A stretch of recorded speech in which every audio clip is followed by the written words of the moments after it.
brought our family out to Colorado this week for a little bit of a vacation, a little rest, hanging out up in the mountains, fishing, looking for moose and elk and mule deer. Kind of gets me excited to come out here and do some hunting someday. But this week we've been doing a lot of fishing.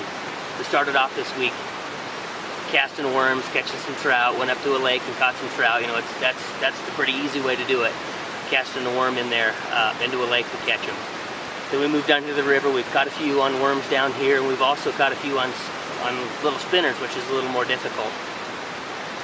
We've tried fly fishing, but we haven't had any luck yet there, but like a true fisherman, we're not done yet. You know, we'll be packing up the van, getting ready to go back home, and it'll be one more cast. You know, we just have to get that last cast in there before we go. And it kind of reminds me of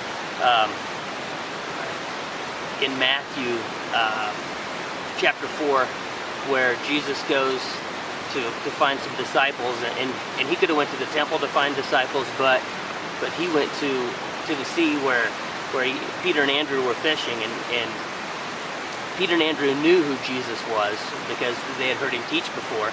So, you know, they had respect for him. So they knew about him. It wasn't like it was just a fresh meeting.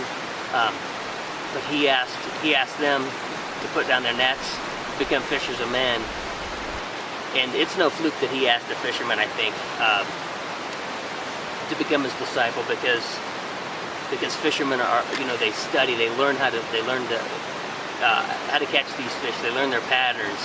They know how to do it. They know when the weather changes how to catch the fish, and they're good studies of that.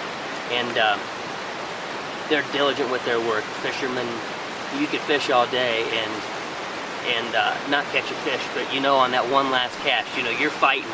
Everybody's trying to get you out of there. You're like, this one last cast is going to be the one where I'm going to catch the fish.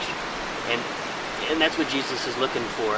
He didn't want those disciples that he chose. He didn't want them to give up easy. He wanted them to be diligent in their work of making disciples, of sharing the gospel, because you never know who you're going to share it with when they need it.